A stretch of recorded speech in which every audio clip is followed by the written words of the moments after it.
here we go. Okay, so, oh, no, I hit the wrong button. Here we go. Okay, so per usual, at the beginning of our slide deck, we have the link to all the things that we'll be using throughout this process so that you can have access to that at the beginning of the slide. I tried to add relevant links as we go through the slide as well so that you don't have to scroll back to the top. But up there, you'll see we have links to the slides, the agenda, the equity screening tool, which we'll be using again when we get to our activity side, and our activity sheet, and then the feedback survey. So, you know, reminder, as always, you can fill out the feedback survey. We do take a lot of the feedback that we get and try to integrate it into this process as we move forward to make sure we're meeting everyone's needs. If you have any questions that you don't particularly feel comfortable just shouting out, you can write them in on this slide here. So you can make sure your question gets written down throughout this process. And just overall, welcome to the community working group. We're going to be focusing on our first of, I believe, 3 meetings for equitable implementation and accountability. And so we're really going to be building out our path forward on how we're going to take our prioritized strategies and make sure that these are projects that get off the ground in the city of Richmond, and we have a direction we want to go in and understand who we need to talk to and how we can be held accountable in this process. I believe Kyla is here. So I'm going to shoot over to Kyla to go over the agenda. Hello, everybody. Welcome back. As we've already done, we settled in a little bit, but right afterwards, after I go over this agenda, we'll be going over our ground rules. As always, you will receive a review on how we're actually using the impact maps that we worked on in our last meeting. And then the key concept for today is all about how we are going to look at this implementation process. So we're going to assess our readiness, some equitable next steps, some partners that could potentially assist us in this process of implementation, and then a discussion around financing and funding. During our activity, that's what we'll be doing. We'll wrap things up and talk about our next steps in this process. For our ground rules, we want to ensure that everyone is being respectful and present, that everyone participates, but no one is able to dominate the conversation. Make sure you are additive and not repetitive. So, you know, if it's just that I agree, let it be that and keep it moving. We're going to try to aim for consensus. So if you can live with something, we are going to move on. Be open to new ideas, and if you bring a problem to the table, please also bring a solution. And we want to make sure we separate people from the problem. And as always, my very favorite, when there is 7 seconds of silence, we are going to move on.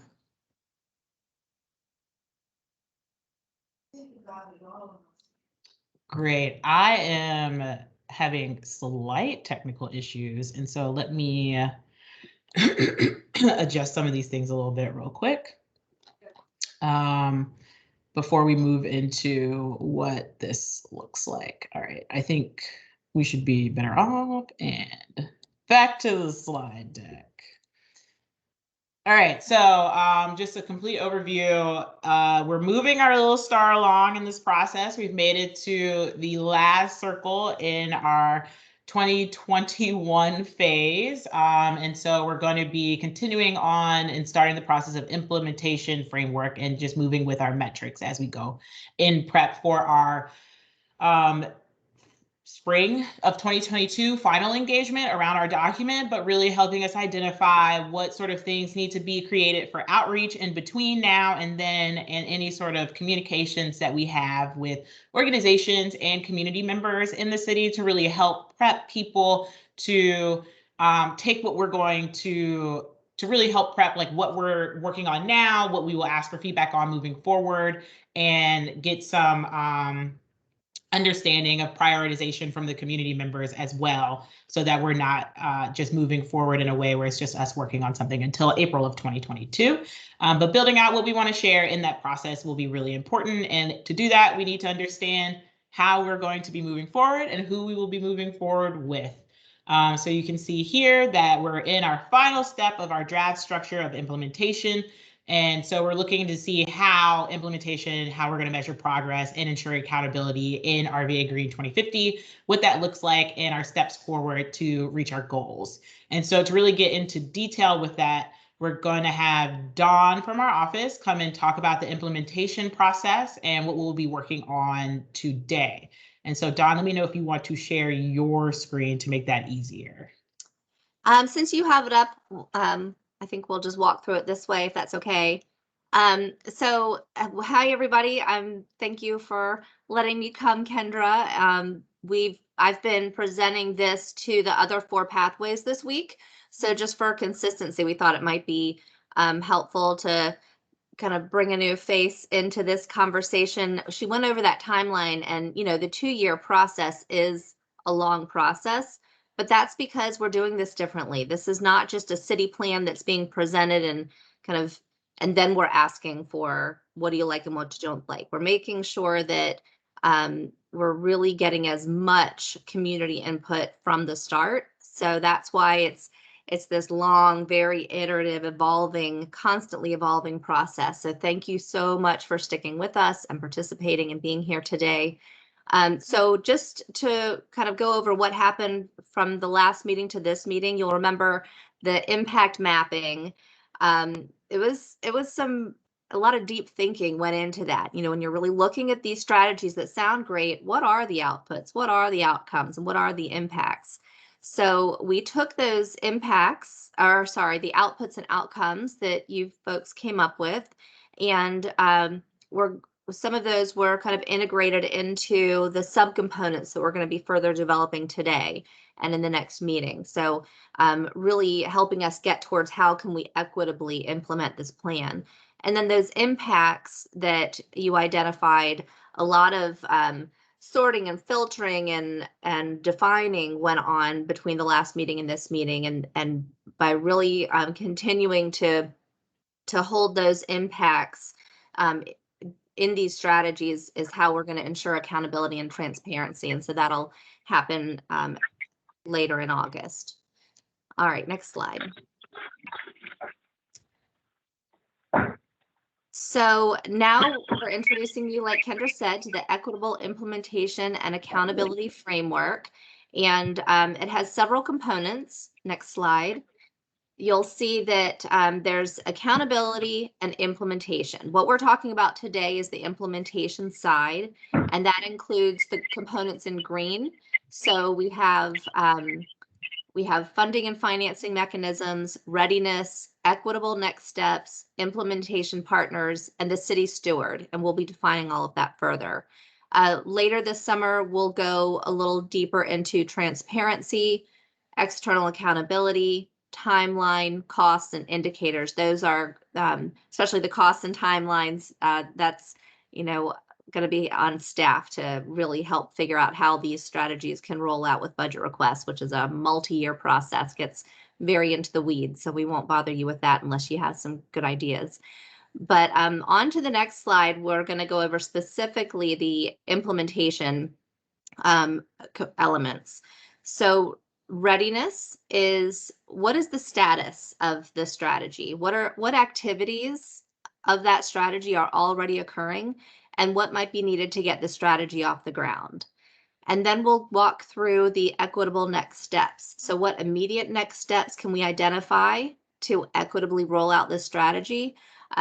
We'll walk through an example together, and you'll get the picture on what that means. But really trying to think about not the whole implementation plan, but what are the next steps to get a task force or some group off and running in the right direction. And then the implementation partners, this is all just a brainstorming activity. So this is what other departments or community organizations or private entities could assist with the implementation, and who should be part of the conversation, or at least invited to be part of the conversation. And then the fourth part we'll talk about today are the funding and financing. Now that is going to be, a lot of this, hopefully we can get some budget requests in here, but it's also going to take a lot of creative thinking in terms of partnerships and and different financing sources. So we'll be trying to get all of your thoughts and ideas on that piece as well. And then the city steward in the end is going to be which city department is or will be responsible for overseeing the implementation of the strategy. Really need to identify where that's going to, that's going to be kind of a dip between the implementation and the accountability piece. So we'll be getting to that later. Okay, next slide. So before we go into, was there a question? Someone's off mute. Okay, just some feedback, sorry. So, so the strategy subcomponents, I want to define what that is. This is important for the activity. This working group doesn't have quite as many subcomponents as some of the other ones. Some of the, buildings and energy, municipal energy efficiency has a whole bunch of subcomponents to it. But yours are a little more straightforward, so hopefully it won't be as complicated.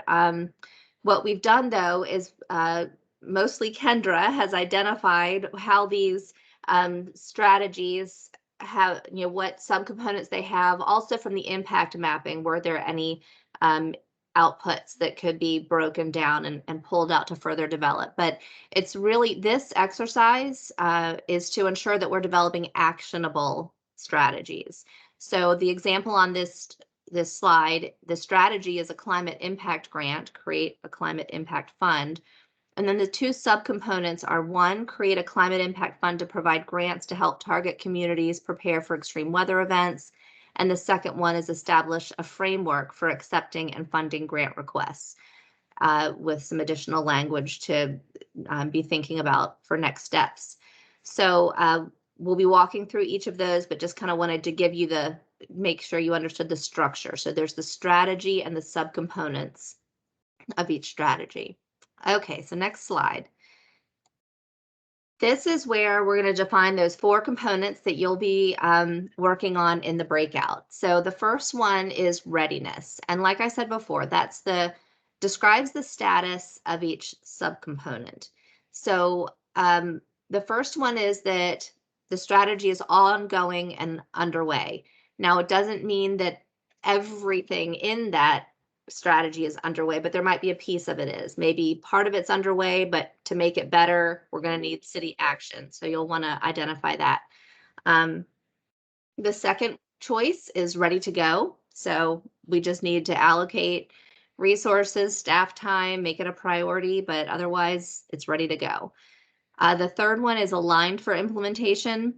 So that means that the strategy our intention is not to duplicate with other plans, but to align with them. And so in a lot of cases, what we've done, especially with Richmond 300, is we've identified areas that could align with what we're trying to accomplish with our goals, but we need to identify those gaps in those processes where we can add a focus of climate mitigation and resilience. So we're aligned with another plan, but our strategies make it better. So that's what that one means. And then requires city action means that there's some kind of policy change that needs to take place, or some kind of, policy needs to be passed, or maybe zoning or an ordinance, but there's some kind of action that needs to take place at the city level before that strategy can be implemented. And then the last one is the requires state action, which is exactly what it says. Something needs to happen at the state level in order to move forward with this strategy. And just a question that came up earlier this week is about funding. This readiness status is separate from funding. We're going to assume that there is no funding available for any of these right now. So separate from the funding, is it ready or does it need action? So that's what that means. Any questions on readiness?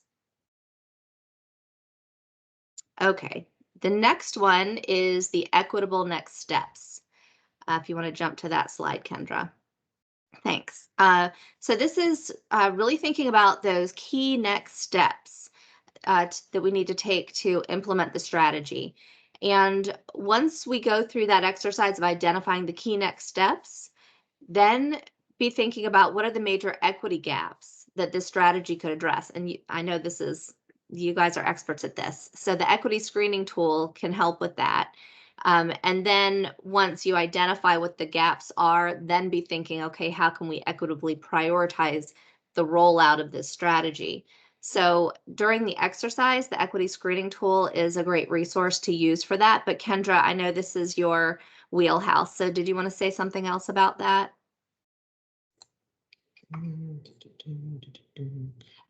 So not really. Everyone here should have used this probably in our last meeting. We used it to help with our implementation or mapping. So it just, it helps frame out different ways to think about how our different community priorities are related to our process and how we can make sure our steps that we're taking are matching up what it is that the community wants to see, and really identifying pathways to make sure that that is possible, while also considering our reduction in greenhouse gas emissions. Great, perfect, thank you. Okay, and so then any questions on that one, equitable next steps? Okay, so then the next piece is implementation partners. And this is in really thinking about who needs to be involved in the implementation in order for it to be successful. And it's just a brainstorm of potential inclusion. And in no way is it tapping people and making people or organizations responsible for any of this. It's just the beginning of our implementation journey. No one's being assigned, and nothing will be published based on your recommendations for who we should add to our list of potential stakeholders. It's just, like I said, a list of organizations that we could reach out to and have been identified as potential partners. So you'll want to think about, who is essential to the decision-making process. Are there departments or organizations or maybe civic organizations or neighborhoods that need to be part of that process? Who could benefit from the success of the activity? And that's a good one to think about, because obviously there are so many co-benefits with this that we could get more resources and more political power if we aligned with those organizations. And then how do we include the members? This is really important, or most important. How do we include the members of our frontline communities that have been underrepresented or historically excluded from the planning process in the past? A lot of times it's easy to identify the city departments that need to be involved in a strategy, but if we take a step back and think about the second two bullets, I think it'll give us an even better list of stakeholders. Any questions on that one? Okay, great. All right, so then the final piece of today of this activity is the funding and financing mechanisms and pathway maps. And so this is just kind of like a heads up. This is something that will end up in the plan, most likely, these pathway maps. And it's not something that we're asking you to actually draft, although if there are any volunteers, we would love for you to help. But what we're looking for today are just some ideas. So these pathway maps, they're visual tools that will help communicate different funding and financing pathways, and they're really useful for collaboration purposes. It's just a quick way. As you know, funding and financing is really complicated, and getting approvals to get funding and financing is very complicated. So what other cities have found was that this was really helpful. So we're putting these together for all of our strategies that have they're capital intensive. A lot of yours especially, are very programmatic. So there might not be big funding requirements, but if you think of different grants that you know of, or organizations, maybe some examples of creative funding mechanisms that have been used in other organizations, this is the place to throw them out there so we can capture some best practices and learn from them, and hopefully explore some different opportunities. So the next slide just gives you a little more to think about in terms of financing and funding mechanisms. You know, the transition to a net zero resilient Richmond cannot be funded entirely by local property taxpayers. So we really need to identify creative and innovative approaches and strategic investments by both the public and private sectors. So when you go through each of these strategies, you'll want to think about, you know, is it supported by the municipal budget? And if so, if you know which departments to kind of tag or associate with the strategy, please call it out. Are you aware of grants or partnerships or other sources that could potentially align with this strategy? Any existing local programs that could be aligned or expanded? Maybe there's something already going on, you know, regionally or in a specific part of town that could be built out and work nicely with what the strategy is impacting. And then the last question is, what are some successful similar funding examples? So those are those case studies or lessons learned where you've seen some good case studies. So on the right are some definitions of the different types that you might want to be thinking about: grants, partnerships, loans, bonds, city budget, taxes or fees, and maybe some other special financing arrangements like lease purchasing agreements or on-bill financing. That's more buildings and energy, but community shared equity. You know, you guys are bringing a whole new perspective to this plan, and so we really would love to hear your ideas on this. So if you want to move on, or unless there are any questions, let me pause for a second. All right, great. Well, what we're going to do next is go over the activity together before we go into the breakout. So as we go through those strategies, we probably have about an hour and 15 minutes to get through as many as you can. You'll each be going into one of a couple of breakout rooms, and you'll walk through the strategy with its subcomponents and identify those 4 elements that we went over. So what activities are already occurring and what is the subcomponents general readiness for implementation? That's the first thing you'll address. And then if you can think of 1 to 3 key next steps, this is a really robust conversation to be thinking about those key next steps and then the equity gaps and then prioritizing equity. What needs to happen in terms of an implementation next step in order to prioritize equity, center equity in the rollout of that strategy, and address those community priorities and equity gaps. And then the third piece is the conversation about the partners, you know, who can assist with carrying out those next steps, and then what does financing look like for this strategy. So that's the activity. The next slide, I think, is just a screenshot of what it looks like. Kendra, would you like me to share my screen to go over the activity together, do an example together, or do you want to pull it up? That works, because I can start setting up breakout rooms if you share. Okay, great. Let me make sure I have the right one up here.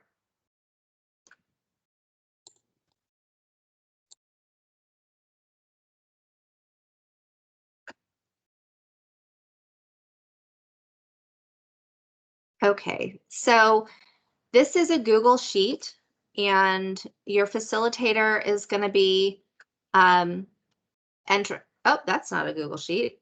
Where did it go? Here we go. The facilitator will be entering all of the content. So this is really a discussion. We're going to be going into, let me go to one with a couple of subcomponents. So this business incentive strategy, it says develop incentives for employers to facilitate greenhouse gas emission reduction programs. And it has 3 subcomponents. So the first one is develop incentives for employers to facilitate greenhouse gas emission reduction programs through telework incentives. The second one is develop incentives for employers to facilitate those reduction programs through alternative transportation options. And the third one is other incentives. So this note C, the notes comments column, that is different comments or feedback that we received either from you in previous working group meetings or from the public during the engagement period or from city staff. These are just some notes that people have made on your strategies, and we didn't want to lose that. So those notes and comments are there for reference, might help you think about next steps. Some of them might even be next steps, but that's just a helpful column. And then I'll also point to column I. This is if staff has identified relevant legislation that might be helpful to consider, especially if there's legislation that's required for this to take place. Or maybe what I found yesterday in the transportation, I think it was, or maybe it was waste, but there are waste. There are several state level, there's state level legislation right now that does not set requirements for localities, but they're good best practices to learn from, good models to refer to. So sometimes legislation is just good to help us identify what some key next steps would be. So that's so all the blue text is pre-populated by staff. But the first thing we'll do is go through the readiness. So let's do the first one together on telework incentives. And I'm going to ask you folks to, I'd love for you to take yourself, show your camera and be part of the, figure out what the status is of these. What do you think? Telework incentives. Develop incentives for employers to facilitate greenhouse gas emissions reductions programs. Is it ongoing, ready to go, aligned? Does it require city action or state action?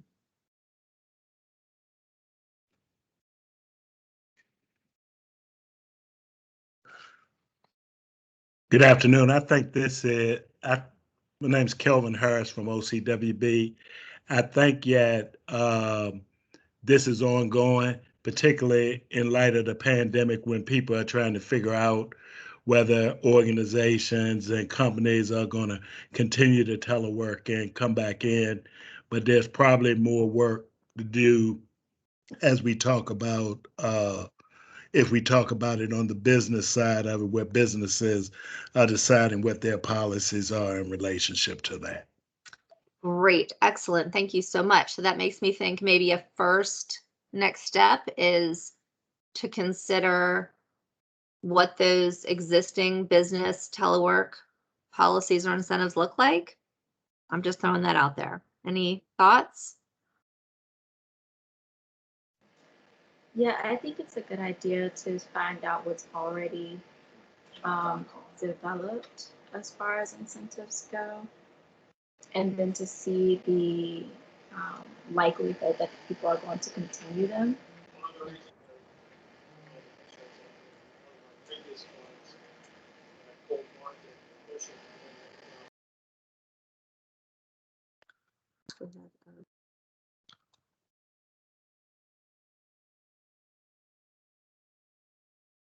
Okay, great. And then, so what would the third step be for us to develop incentives or to help employers? I'm not sure.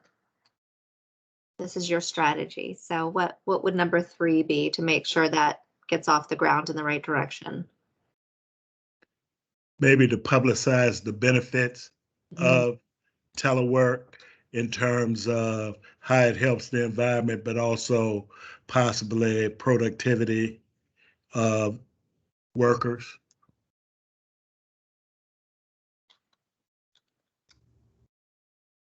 I would say you also just have to share examples among major companies, because there may be some HR departments that aren't even focusing on it.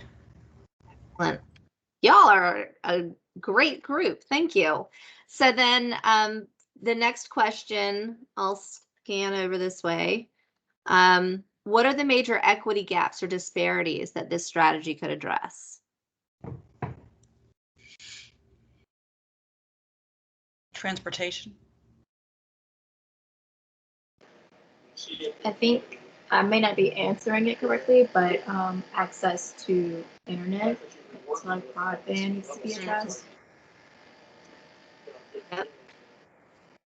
Great. So then how could we equitably prioritize the rollout of this strategy?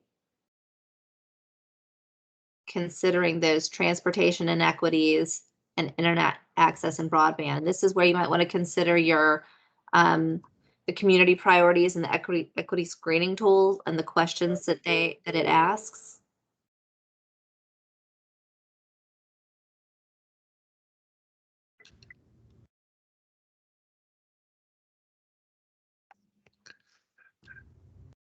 I guess with possibly new construction to emphasize municipal hotspots or more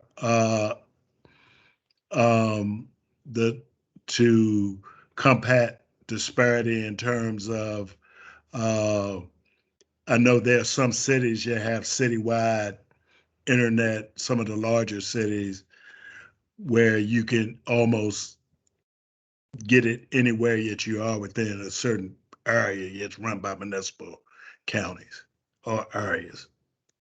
I'm not sure if this is what you were talking about was like during development and site plan review, or actually the city creating internet, expanding internet. I'm thinking about the city expanding.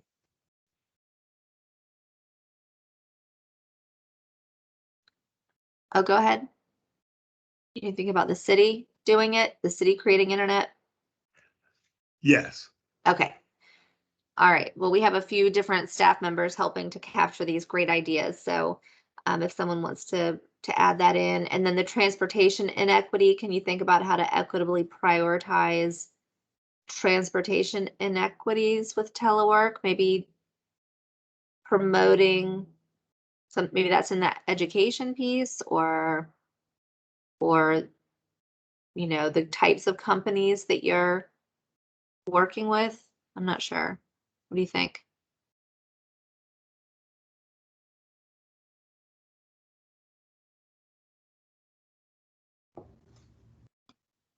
There's so many layers here to consider. It sometimes gets confusing.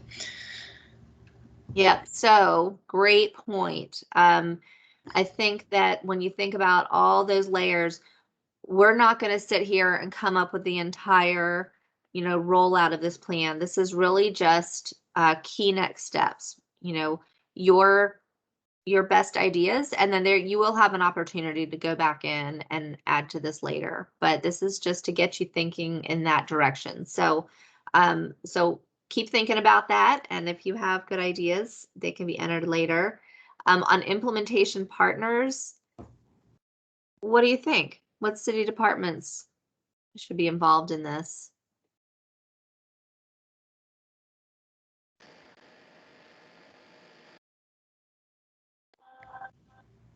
Maybe our HR department, tap them for Sure. economic development. There's an equity transit department, right? I call it Equitable Transportation or something, or Office of Equitable Transportation and Mobility.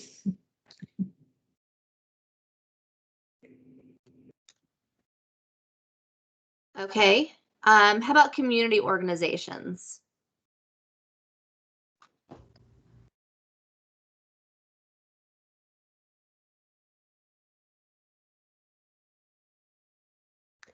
What types of incentives are suggested that employers be provided?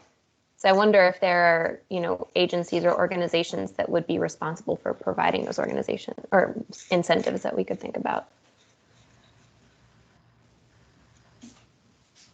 Kendra?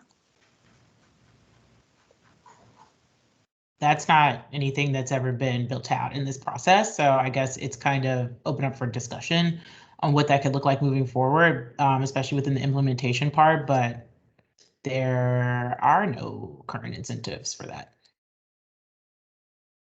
So that's something that can be built into the next steps, like have one of the next steps be identify and like support the build out of these incentives, whether it's like financial incentives to companies that facilitate telework or something like that. Like that may be something we want to think about as the next step in and of itself. Thanks, that's helpful. I wonder if libraries would be another city department that would be helpful, thinking about internet hotspots and things like that. Yep. Yeah, set up hotels. Is GRTC considered a community organization or private? I've been doing that in the other groups, is putting other agencies under community organizations. I know it's not a perfect title, but I would, as it's captured in one of the columns, we're good. How about private sector? Under maybe either community organization or private sector organizations like SHRM that have, or technology partnership organizations that get together as part of the chamber, has these different sectors. And I know SHRM has been, I've seen a lot of emails talking about companies yet are deciding on telework versus in person, and how do they balance that out? I heard you say the Chamber of Commerce. Would that be Yes. one? Yeah. Okay. Kelvin, you said SHRM? Yeah, Society of Human Resource Management. They have like a local chapter. They have a state chapter, and then they have a local chapter here. It's like a community like a professional organization. Yeah, thank you. I had another idea about like community centers and even like churches being co-working spots. So you could, still leave your house, but go get internet and, be much closer to home than going all the way to the office. I like that. And I think that could be a potential equity partner if we partner with churches. I know my brain works better when I leave the house. Yes. Yes. So any other thoughts on equity partners to get us thinking in that direction?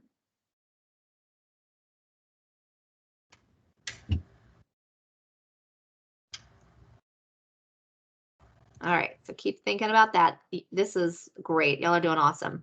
The next funding and financing part, I believe this is fairly programmatic, but we're talking incentives. Now this is private sector incentives, so they're not necessarily going to be city funded incentives, but maybe you guys have some ideas about where that money could come from for incentives.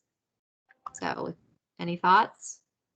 Yeah, I'm thinking this might actually be capital intensive just because we're talking about creating incentives. And I know one of the biggest challenges, at least at the state level, was server capacity and the ability for people to actually get on the same server and do their work from home. And that was like a huge state problem. So we'd probably actually have to give organizations and agencies the ability to have that capacity as one of the incentives if we wanted them to do this equitably and well. So it might actually be kind of expensive. No. That's a good point. And if someone else on our staff could enter that in the next step somewhere, that's a great thought. So any thoughts on funding? Where we could go? I would also say possibly both national grants and information. I don't know any specifics, but just getting alerts that upgrading technology. I don't know if there's any specificity about the American Recovery Act, whether there's funding there to that could be pushed toward. I know a lot of it is looking at new activities. I've been on maybe 1 or 2 calls as it related to infrastructure, and a lot of the technology stuff also is around protection and cybersecurity. So maybe technology and grants in that capacity. Great idea. Okay, so I think you get the gist. You guys are experts at this. So I am going to hand it back to Kendra. I think I had this presentation up, so I can at least lead you to the next slide. So there'll be a couple of breakout groups. Your facilitators will go back over. They'll be leading the conversation, jump around, whatever kind of natural conversation. Don't feel like you have to fill in every blank. This is, we want this to be a really good use of your time. So grateful that you're giving us this couple of hours on a Friday afternoon. So go, if you want to put your name in on the sign up slide or call it out, and we'll put your name there for you. Otherwise, Kendra will just break the group up evenly. But as she's doing that, do you have any questions?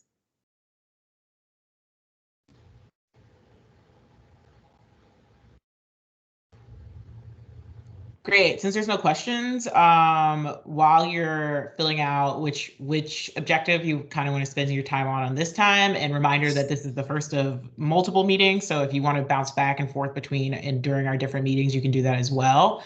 But we'll also go on break, and I hope everyone will be back and ready to jump into this process in your breakout rooms at 1:50. But while you're on break, you can like put your name underneath whatever objective you want. And as Dawn said, if your name's not on there, I will randomly assign you with no hesitation. All right, enjoy your break. Oh, if you refresh it, you should be able to edit it.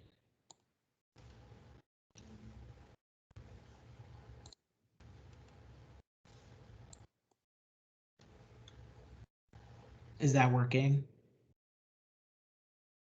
Okay, great. It's still loading for me. Yeah, that's cool. It's that server overload.